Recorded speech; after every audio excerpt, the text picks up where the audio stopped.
You know what? There is something quietly powerful about traveling alone. Not because you have no one beside you, but because for the first time you feel present within yourself. No distraction, no noise, just you and your thoughts and the road ahead of you. So today I am taking you with me on my solo journey from Abu Dhabi to Dubai.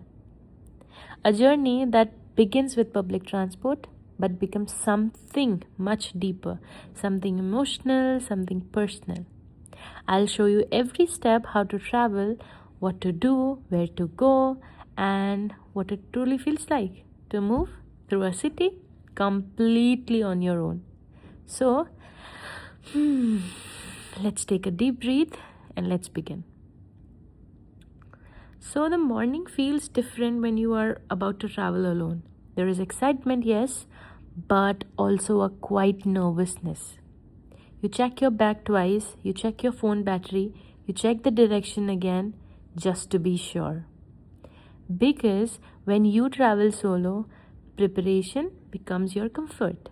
So today my journey begins at the bus terminal. Public buses here operates under the Department of Municipalities and Transport System. So and before anything else, I need my travel card. So I walk to the ticket counter, buy a hafliyat card, and hold it in my hand for a moment. And because it's just a small card, simple plastic, but today it represents my independence. So I load the balance, slide it carefully into my wallet, and suddenly the journey feels real. Now, the bus arrives slowly, doors open with a soft sound. I tap my card, step inside, and choose the window seat. Not actually. I choose, but anyways, that's a whole different story. Let's not go there. So there's something peaceful about the bus journey. The steady movements, the quiet hum of the engine, the changing scenery outside, and buildings past, roads stretch forward, and slowly the familiar begins to fade behind me. Traveling alone make you notice small things more deeply. The sunlight falling across the window, the rhythm of the of the passing cars, the feeling of the movements, not just physical but emotional. You don't feel it just physically, but of course, yeah, emotionally also. Because I'm not just traveling between two cities, I am moving towards a new experience, a new memory, and of course a new version of myself. After nearly 2 hours I arrive at Ibn Battuta Mall, and everything feels bigger, brighter, and faster. People moving in every directions, light reflecting everywhere, voices, footsteps, energy, and there I am, walking alone, quietly observing it all. Solo travel teaches me something beautiful, that we don't need to rush. No, we can walk slowly, and we can pause, and we can simply watch the world happening around you. And inside the mall, I need to follow the signs towards the metro, because in Dubai, movements flows differently. Transport here is managed by the Dubai roads and the transport authority. To move through the cities, you need an all card for sure. So I purchase one, recharge it, hold it gently, and another small object carrying another step of independence. Now, the metro platform feels calm, of course, organized 100%, and almost peaceful. Door opens, I sit inside, the journey continues, and through the glass window, the city unfolds. Tall buildings, wide roads, the feeling of endless possibilities. And these stations' announcements echo softly, and I finally arrive at Sharaf metro station. This is where the structured journey ends and the personal journey begins. I step outside and I begin walking towards Mankul. No vehicle, no schedule, just footsteps. And walking alone in a new place is a very honest experience. You notice your breathing, your surrounding, even your thoughts, and the shops glow softly, people pass by, life continues like normally, while inside something feels meaningful. Because you navigate this place by yourself, of course, and that realize it's quietly powerful. So when I finally reach my destination, I pause, I look around, and of course, there was a smile on my face. Not because the journey was difficult, but because I trust myself to complete it. And as the sun sets, hoo, take a guess. What changes? As the sun sets, Dubai changes. Oh my god. The lights begin to glow. Air becomes cooler. Energy becomes softer, but somehow more magical. Tonight, I travel deeper into the heart of the city, back to the metro, tapping my Nol card, moving in the evening crowd, station by station, the skyline becomes more dramatic. And soon I arrive nearby Dubaimall, walk through, it feels like entering another world. Another world. Endless corridors, bright displays, echoes of movements everywhere. The movements everywhere, actually. Of course, like movements and movements both. And then I step outside. So, in front of me, rising into the night sky, stands the magnificent Burjkhalifa. Tall, silent, glowing. Some sight makes you pause without thinking. This is one of them. And then music begins. The water rises. Lights shimmers. And the Dubai fountain begins its dance. I stand still. Crowds around me, yet I feel calm, centered, present. Watching something so beautiful while standing alone creates a unique feeling inside me. It was not loneliness, but the peace of independence, the peace of being there at the moment. People often ask me, like, isn't it scary to travel alone? Sometimes yes. Sometimes yes, 100% yes. But more often it feels empowering. You listen to yourself more carefully, you make the decision confidently, and you trust your instincts. And slowly, the fear inside you, it turns into the freedom. Walking through the streets, phone in hand, aware, you are calm and steady. So you realize something important, which is that you are capable. And eventually, everything feels like light. It feels like you can do everything. So today I didn't just travel from one city to another. I traveled from the hesitation to the confidence, from uncertainty to trust, from comfort to courage. So for me, I feel like solo travel is not just about destination, but it is more of about, like, discovering that you are enough, and you are enough on your own.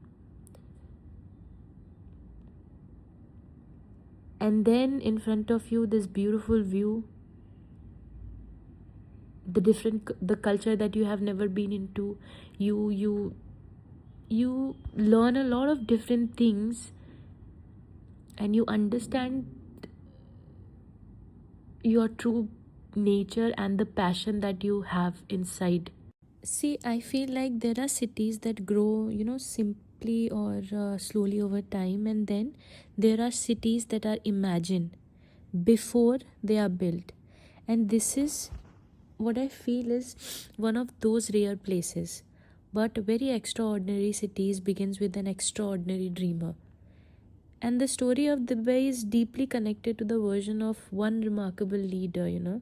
Many years ago, long before towering skyscrapers, before shining highways, or before millions of visitors, Dubai was very different.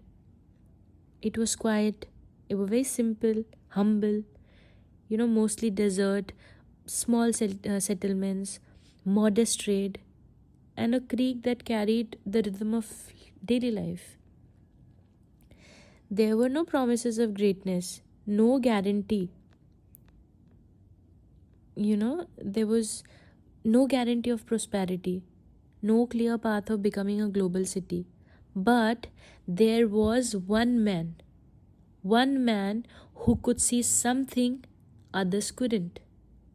Where people saw sand, he saw possibility. Where people saw limits, he saw opportunity. Where people saw a small town, he imagined the future city that could welcome the entire world. And that's what we call a vision, which is a strange thing. It does not appear fully formed. It begins as a feeling, then a belief, and then quite certainty that something greater, that something greater is possible, even when nothing around you proves it. Sheikh Rashid believed that Dubai could become the center of trade, a meeting place for cultures, a gateway between East and West. And the most powerful part of this dream was this, that he did not wait for the future to arrive. He built it. One of his earliest and the boldest decision was to invest in infrastructure where resources were limited and the risk was enormous. So he understood something is very, very important. If you want the world to come to you, you must build doors wide enough for them to enter. He expanded Dubai Creek, allowing a larger ship to arrive.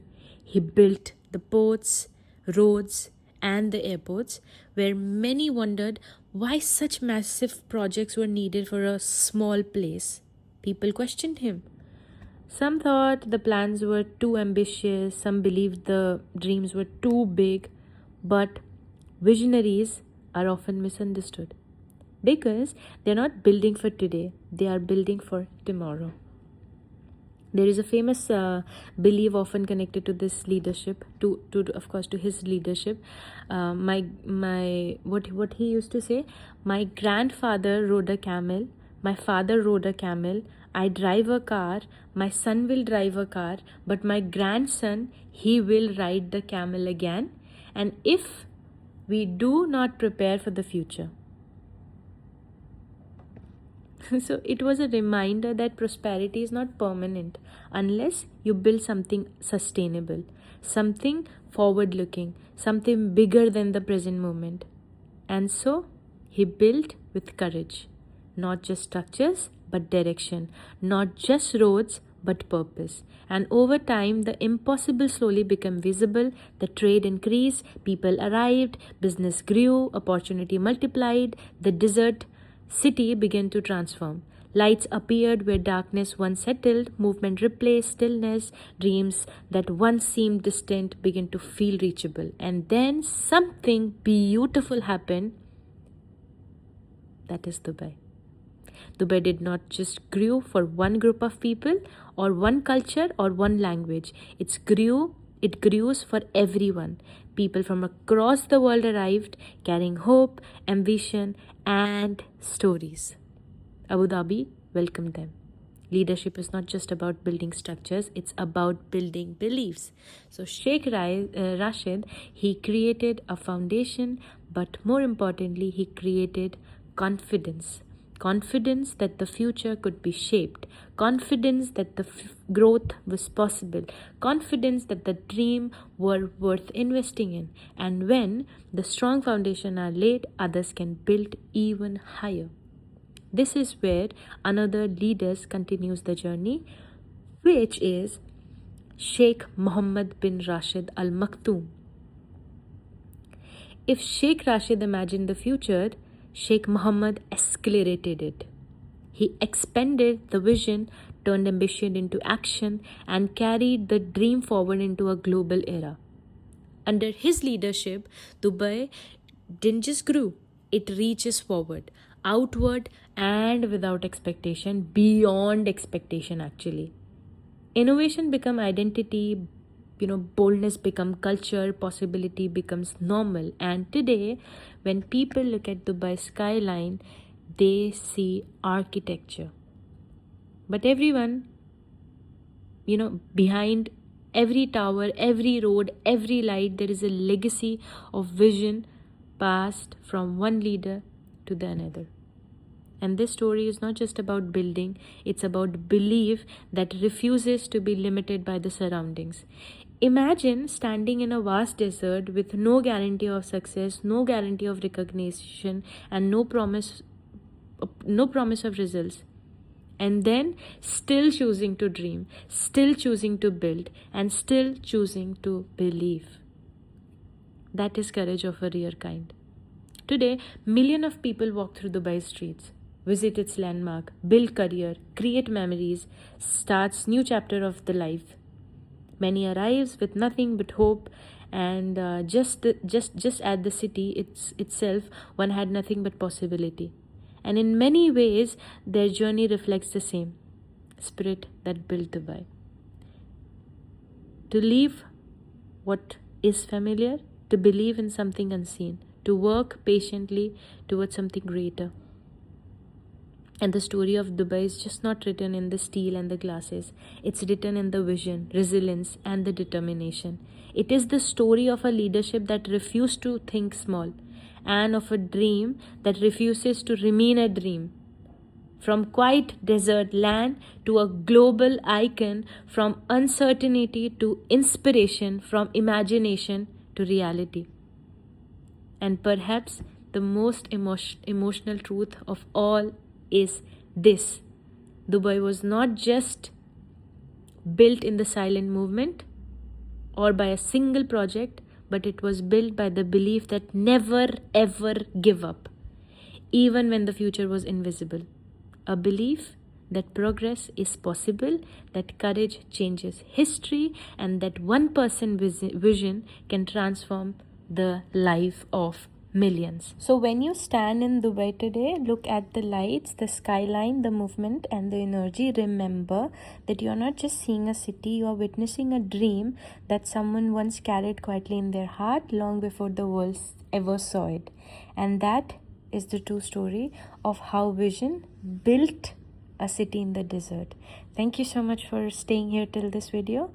If you like my videos, do subscribe, and I will again come with another story. See you. Keep dreaming.